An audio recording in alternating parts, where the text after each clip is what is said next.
Hello बच्चों स्वागत है आपका अपने चैनल मैथ सर क्लासेस पे। बच्चों आज हम सब पढ़ने वाले हैं क्लास 10th का एक इम्पॉर्टेंट टॉपिक है हमारा एलिमिनेशन मेथड अर्थात विलोपन विधि, उसी के बारे में।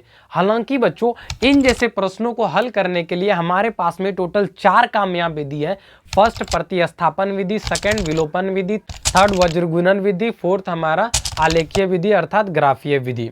जहां प्रथम 3 विधियां बच्चों हमारा बीजगणितीय विधि अर्थात अलजेब्रिक मेथड्स कहलाते हैं। बट आज के वीडियो लेक्चर में हम लोग पढ़ने वाले हैं बच्चों विलोपन विधि के बारे में, क्योंकि हमने पिछले वाले वीडियो में प्रतिस्थापन विधि के बारे में डिटेल्ड वाइज देख लिया था कि कैसे सॉल्यूशन करेंगे, जिसका कि लिंक आपको डिस्क्रिप्शन में या ऊपर आई बटन पे मिल जाएगा। तो आगे बढ़ने से पहले बच्चों चैनल को सब्सक्राइब जरूर कर लें, क्योंकि यहाँ पर आपको क्लास 9th और 10th के रिलेटिव जितने भी टॉपिक्स होते हैं उनके बारे में डिटेल्ड वाइज वीडियो डाला जाता है, जो कि आपके लिए हेल्पफुल होगा। तो चलिए अब शुरू करते हैं।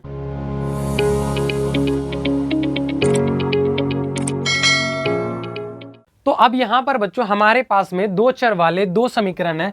समीकरण एक तो फर्स्ट ये वाला है, दूसरा समीकरण ये वाला है। ठीक है, इन दोनों में बच्चों हमें कॉमन चीज क्या मिल रहा है?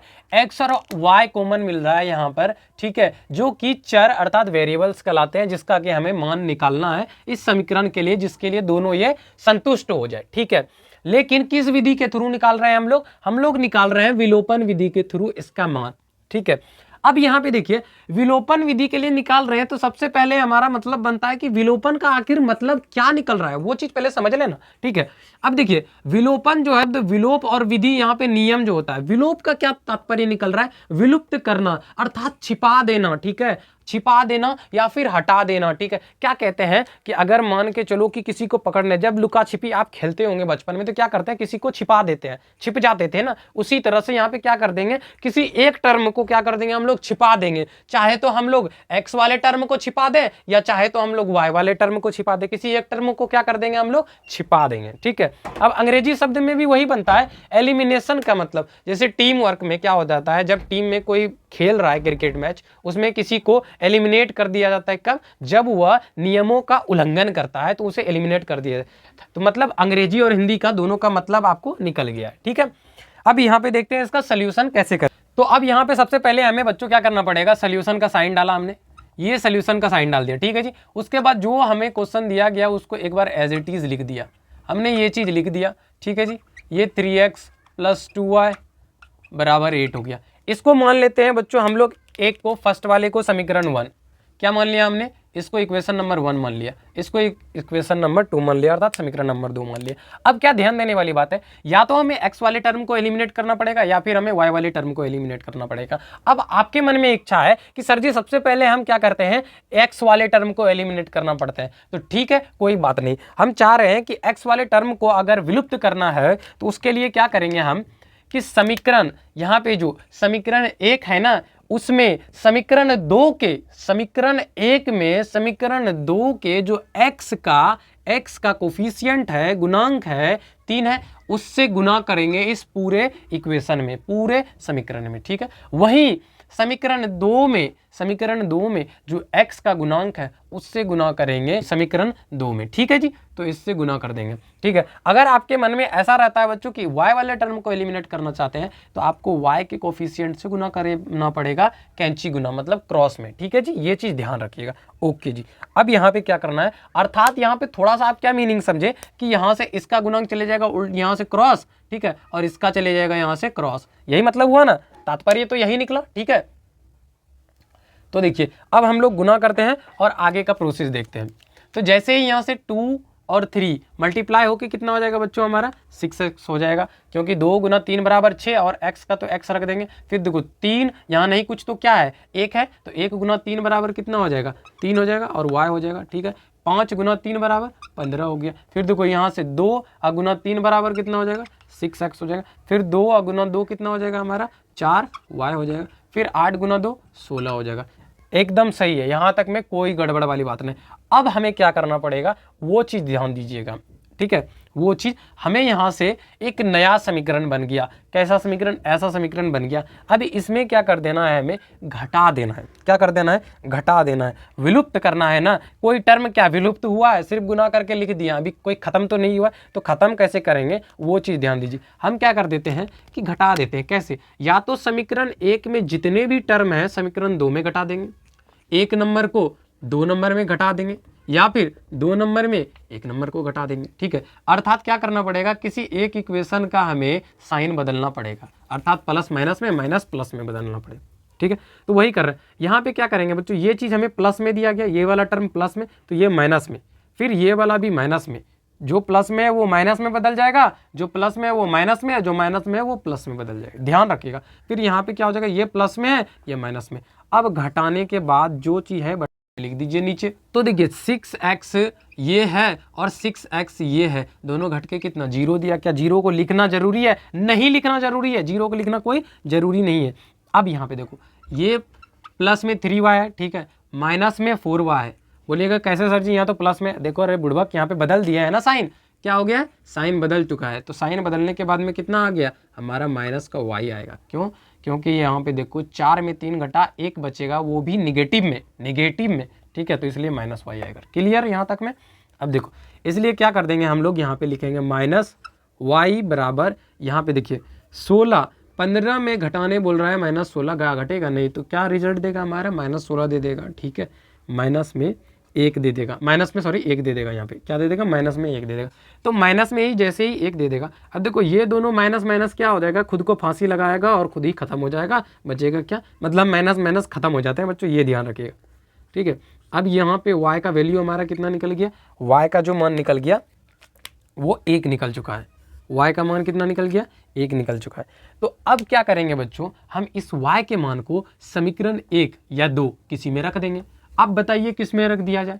चलिए हम अपने मन से रख दे रहे हैं यहाँ पे समीकरण 2 में। किस में रख दे रहे हैं, 2 में। तो लिखेंगे सबसे पहले समीकरण 2 में y का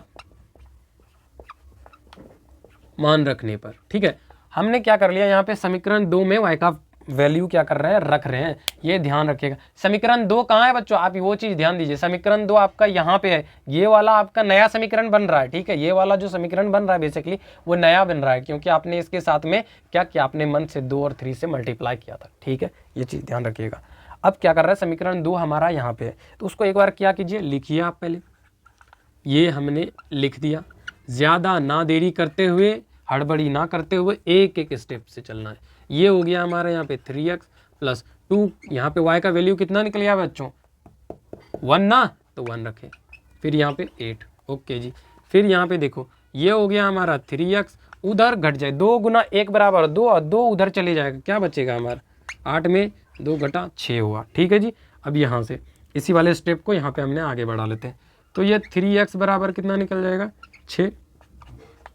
ठीक है, अब ये देखो 3 इधर गुना में, उधर किस में जाएगा, भाग में ना, तो 6 गुना, यहाँ पे 6 भागा 3 हो गया। तो x का मान कितना निकल रहा है हमारा, यहाँ से x का मान जो निकल गया वो 2 निकल चुका है। यहाँ से x का मान कितना निकल गया हमारा, 2 निकल चुका है। ठीक है, तो अब लास्टली हमें यहाँ पे इसलिए कह सकते हैं कि अतः x का मान कितना निकला, अतः x बराबर 2 और y बराबर हमारा 1 निकला, जो कि हमारा है आंसर। अब ये चीज़ हम कैसे जानेंगे एग्जाम हॉल में कि ये चीज़ हमारा सही निकला है या फिर गलत निकला है x का मान। इसके लिए करेंगे हम लोग, इसके लिए क्या करेंगे हम लोग, टेस्ट करेंगे कि या ये इक्वेशन नंबर 1 और इक्वेशन नंबर 2 में एक दूसरे को संतुष्ट कर रहा है इस मान के लिए। तो आइए टेस्ट करते हैं। सबसे पहले टेस्ट करने के लिए क्या करते हैं कि किसी भी एक इक्वेशन को हम लोग ले लेंगे। ठीक है, किसी भी एक इक्वेशन को ले लेंगे, अगर उसका LHS वाला टर्म और RHS वाला टर्म दोनों आपस में बराबर हो गया तो मतलब वो सत्य है। तो यहाँ पे देखिए ये हमने ले लिया 2x प्लस y, ये टेस्ट कर रहे हैं। ठीक है, खाना को जैसे टेस्ट करते हैं उसी तरह यहाँ पे टेस्ट कर रहे हैं। ठीक है, जाँच कर रहे हैं अर्थात। अब देखिए यहाँ पे क्या हो गया, x का वैल्यू एक बार पुट कीजिए। x का मान कितना है बच्चों बताइए, x का हमने 2 निकाला है तो ये 2 रख दिया। ठीक है, फिर यहाँ पे हमने y का वैल्यू कितना 1 रखा था। ठीक है, अब आपका जो RHS वाला टर्म है वो 5 है। कितना है? RHS वाला टर्म 5 है। दोनों को गुना कीजिए, ये 2 गुना 2 कितना हो गया आपका? 4 हो गया, और यहाँ पे प्लस में 1 है। क्या LHS और RHS आपका बराबर आया? हाँ जी आ गया। अर्थात क्या तात्पर्य निकला हमारा? हमारा तात्पर्य यही निकल गया कि ये जो हमने x और y का मान निकाला है वो सही है, एकदम सत्य है, कोई गड़बड़ वाली बात नहीं है। अब बच्चों के मन में एक चीज डाउट क्या रहेगा कि सर आपने यहाँ पे x वाले टर्म को तो एलिमिनेट करके दिखा दिया, अगर y वाले टर्म को एलिमिनेट करेंगे तो क्या फिर भी हमारा x और y का मान वही निकलेगा?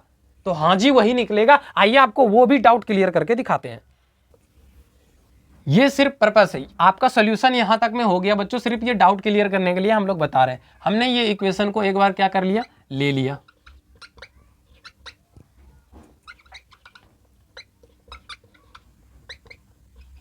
ठीक है जी, हमने इक्वेशन में इस बार क्या कर रहे हैं, हम एलिमिनेट करना चाह रहे हैं किसको? y वाले टर्म को। तो y वाले टर्म को जैसे ही एलिमिनेट करना चाहेंगे बच्चों, तो समीकरण नंबर 1 और ये समीकरण नंबर 2 में इसका कोफिशिएंट देखिए, y को हम क्या करना चाह रहे हैं? खत्म करना चाह रहे हैं।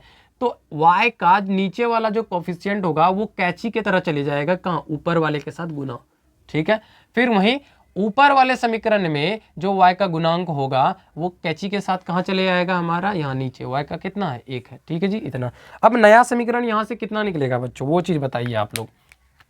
नया समीकरण हमारा निकल जाएगा 2x प्लस 2y, सॉरी 2 2 यहाँ पे 4 हो जाता ना, 4x प्लस 2y प्लस यहाँ पे हो जाएगा 10। ओके जी, यहाँ तक में हो गया। फिर 1 से इसको मल्टीप्लाई करेंगे तो जो टर्म है एज इट इज का एज इट इज रह जाएगा ना? हाँ जी रह जाएगा। अब ये देखो, ये जो नया समीकरण बना बच्चों, इसमें देखिए आप क्या देख पा रहे हैं कि y वाला टर्म दोनों बराबर है, एक दूसरे के समान है। यहाँ पे देखिए आप अगर पहले वाले में आते हैं तो इसमें x वाला टर्म समान था, तब जाके एलिमिनेट हुआ था। उसी तरह इसमें भी हमारा समान है। तो क्या करेंगे अब? अगला स्टेप आप बताइए। अगला स्टेप आप बखूबी जानते हो कि क्या करना है, हमें सिर्फ साइन बदलना है। ये साइन हमने क्या कर दिया? बदल दिया, ये बराबर नीचे बटा दे दिया। अब इसको घटाइए, 4x है, इसमें घटाना है हमें 3x, बचेगा क्या? सिर्फ खाली x। अरे 4 में 3 घट गया, बचेगा क्या? 1 ही ना। तो 1 को तो लिखेंगे नहीं, तो सिर्फ क्या लिखेंगे? x।